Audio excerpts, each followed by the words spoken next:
E aí, meu amor, tudo bem com você? Fala só pra mim antes de começarmos o resumão do capítulo 3. Você já é inscrito no canal? Se você ainda não é, o que está te impedindo de se inscrever, de fazer parte dessa egrégora tão bacana? Eu vou adorar ter você comigo. Então se inscreve, deixa seu comentário, dê um like, que pra mim é bem legal, é bem importante. Bom, capítulo 3 vai mostrar 5 limitações que nós precisamos, principais limitações, as 5 principais limitações que nós precisamos encarar na nossa vida. E ele conta uma historinha bem interessante. Lá na África, os caçadores de macaco pegam um coco, daí fazem um buraquinho que caiba a mãozinha do macaco. Daí ele põe uma frutinha ali, uma banana, sei lá, um pedacinho de maçã e pendura esse coco na árvore. Daí o macaquinho sente o cheiro, lógico, vai doido para pegar a fruta. Só que a hora que ele enfia a mãozinha, ele já percebe que está em apuro, né? Fala, ixi, e agora? Só tem uma solução, seria soltar a fruta. Ele solta a fruta, a mão sai. Só que o problema é que ele não quer abrir mão da frutinha. E daí vem o caçador e captura o macaquinho. Bom, como isso se aplica a nós? Que muitas vezes nós nos agarramos às nossas limitações ou a traumas do passado e esses nos impedem de seguir adiante. Esses acabam atrapalhando o nosso desenvolvimento emocional, o nosso desenvolvimento profissional, o nosso desenvolvimento intelectual e até mesmo espiritual. Então hoje nós vamos ver essas 5 situações e ele vai dar dicas de como resolvê-las. Bora lá? Capítulo 3. As 5 leis das limitações pessoais. Então é o seguinte, pessoas talentosas e capazes estavam se sabotando o próprio sucesso. Mas elas também estavam descobrindo que podiam alcançar seu potencial depois de identificar e superar as limitações que as prejudicavam. Então vamos lá. Lei número 1. Todos temos limitações pessoais. Qualquer ser humano aqui, em qualquer parte do planeta, tem limitação. Então, existem as limitações inconsequentes. Que são limitações inconsequentes? Assim, se eu sou baixa, se eu sou alta, se eu sou magra, se eu sou gorda, se eu sou bonita, se eu sou feia, se eu sou dessa, se eu sou canhota. Nada disso vai fazer diferença na vida de ninguém, muito menos a minha. Número 2. Limitações delegáveis. O que é isso? Quando eu não tenho capacidade de fazer coisa, eu delego a responsabilidade para outros. Por exemplo, eu preciso instalar um chuveiro, mas eu não entendo nada de parte elétrica, então por que eu vou me meter a fazer uma coisa que eu não sei? Eu contrato alguma coisa e resolvo a situação. É bom para todo mundo, não é? Que eu vou ter um chuveiro bem instalado, quentinho, gostoso, cheio, né? Que é uma delícia tomar banho num bom chuveiro e ainda vou contribuir financeiramente para o eletricista. Então essa é a limitação delegável. Número 3, as intransferíveis, que são as limitações que nós temos que lidar. Não tem como. Por exemplo, a baixa autoconfiança, pouco autocontrole. Então, assim, falta de confiança nas pessoas. Se eu não cuidar desse tipo de situação, então eu vou trazer poucos benefícios, tanto para mim quanto para os outros. Então, aquilo que pode ser resolvido por alguém contratado, certamente tem importância, mas sempre ficará em segundo plano em relação às dificuldades graves com as quais eu sou capaz de lidar sozinho e que posso corrigir. Saber a diferença é a chave para identificarmos o que tem mais ou maior impacto em nosso sucesso. Só então podemos pretender começar a colher os frutos que desejamos.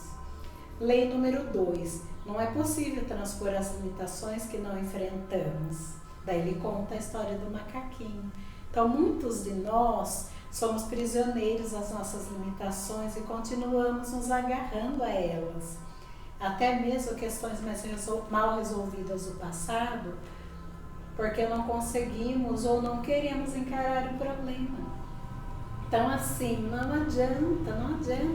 Se nós não tivermos a humildade de soltar, de deixar ir, sabe, de perdoar, nós estaremos presos, nós seremos como um macaquinho lá que foi vítima do caçador, mesmo sabendo que se ele soltasse a frutinha, a mão dele ia sair, ele poderia ir tranquilo. Lei número 3. Nossas limitações pessoais atuam em todas as esferas das nossas vidas. E é verdade isso. Por exemplo, se você tem um tipo de problema na sua casa, você pode ter certeza que você vai apresentar no trabalho. É incrível isso daí. Em geral, todos fingem que não estão vendo, acreditando que estão sendo gentis, mas acabam causando mais danos à pessoa por não enfrentar o problema. Daí ele cita o caso do Richard, que era um cara assim, 10, sabe? Na empresa ele era primordial, ele atendia os clientes, ele tinha uma excelência no que ele fazia, só que ele tinha um defeito, esse defeito era um defeito físico. Como assim? Bom, quando ele era jovem, na universidade, ele jogava futebol americano, mas ele era baixo, assim, pro esporte, ele tinha 1,75. Ele levava muita pancada, mas muita mesmo. E daí, com o tempo, começaram a aparecer vários caroços no corpo dele, e um bem aqui, ó, na testa. Ele nunca se deu o trabalho de ir ao médico, ver se tinha tratamento, se aquilo poderia ser removido. Então imagina você atender a cliente, não tinha como, eu só ficava assim, né? E daí o que acontecia? Os colegas de trabalho fingiam que o problema não existia, mas não tinha como. Daí o Dr. Flipe vai lá para fazer um diagnóstico geral, né, dos funcionários e tal. E ele atende um por um. Quando chega a vez do Richard, ele pergunta assim, antes, né, para os executivos, viu? Mas e aquele caroço lá do cara? Vocês nunca... Não, imagina, né? Isso vai ofender. Eu falo, não, mas eu tenho que falar do assunto. Então ele fala, viu? Me conta a respeito desse caroço. Daí ele explica a história do futebol americano, tal. Ele fala, e você já tentou ir ao médico, ver se isso tem solução? Ah, não, nunca tentei. Mas pergunta para sua esposa o que ela acha. É lógico que a esposa dele ia querer que ele eliminasse, né? Ele fala que era do tamanho de uma bola de golfe. Tá, ele foi ao médico e tal, removeu, não teve problema nenhum com aquilo. E fez uma diferença na vida dele, porque se antes ele era eficiente, ele simplesmente dobrou a eficiência dele. Porque agora ele tinha autoconfiança. Então, assim, veja... Foi um benefício para ele e para a empresa ter encarado o problema de frente. Foi um favor assim, inestimável que o Dr. Flipe fez ao abordar o problema. E, então, isso é uma lição para nós também, porque às vezes nós temos algum colega, ou até mesmo nós mesmos temos certos defeitos e a pessoa não tem coragem de falar. Então, assim, a necessidade de humildade para aceitar a situação, quer seja uma crítica, ou quer seja um puxão de orelha ou algo parecido, e a necessidade de termos também sinceridade para abordar o tema. Por exemplo, eu tenho uma amiga, amicíssima mesmo, e a filhinha dela nasceu estrábica. Mas então, assim, ninguém tinha coragem de falar nada, porque poderia magoar, não sei o quê. Só que a gente sabe que se é um problema que não é corrigido a tempo, não tem mais jeito. E daí o assunto foi falado, ela entendeu numa boa e tratou de levar o menino no médico, no oftalmo, e tudo se resolveu. Então, assim, é um risco, mas só que a gente tem que pensar no bem maior, né, da pessoa. E é o caso do Richard. Se o Dr. Flipe não tivesse tocado nisso, pode ser que até hoje ele estivesse carregando essa bola de golfe na testa e assim sem nenhuma necessidade. Continuando. Não vale a pena correr o risco de enfrentar 1 ou 2 momentos de constrangimento para se livrar de uma vez por todas de um grande incômodo. A protuberância na cabeça de Richard acompanhava todas as partes e provavelmente era objeto de piadas ou comentários na ausência dele. E vale a pena assegurar-se primeiro de suas motivações e ter certeza de que está fazendo isso porque quer o melhor para o outro, não porque aquilo incomoda você. Aí que está a diferença, né?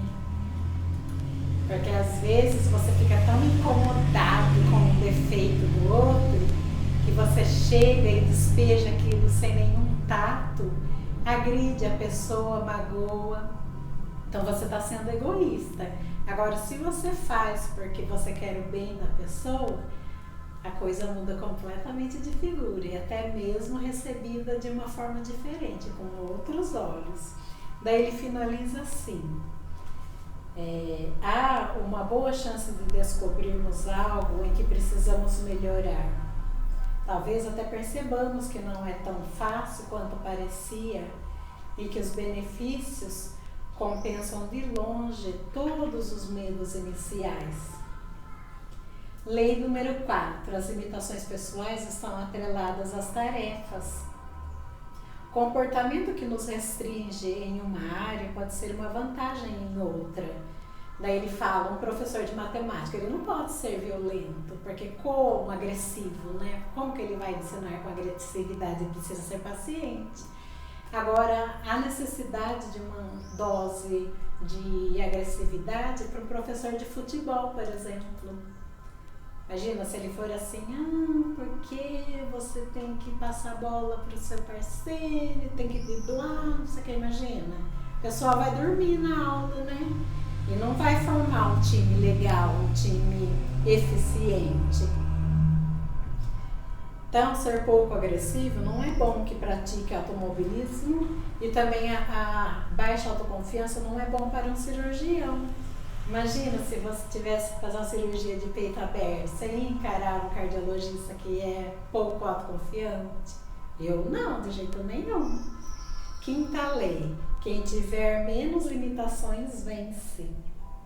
Ano após ano, provamos que as pessoas que decidem identificar e eliminar suas limitações pessoais se saem melhor do que aqueles que não tomam essa decisão. Se saem melhor aqueles que aprendem a minimizar ou eliminar limitações significativas. Aqueles com menos limitações significativas terão um desempenho melhor. Esse conceito requer um exame mais atento, pois a filosofia por trás dele é importantíssima. Promover o crescimento pessoal significa dar atenção a tudo na vida que impede que você atinja seu pleno potencial.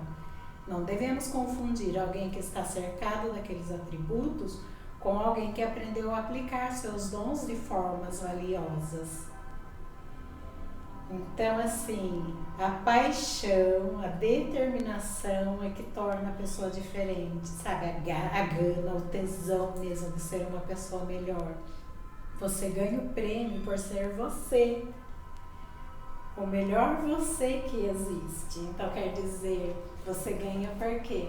Porque você se torna uma pessoa autoconfiante, uma pessoa feliz. E, consequentemente, você espalha isso também aos outros, não esquecendo que somos todos um. Então, o que eu sou, as qualidades e os defeitos que eu tenho também vão reverberar para os outros. E é isso. Me conta, o que você achou do capítulo 3? Eu adorei. Então, vou esperar os seus comentários.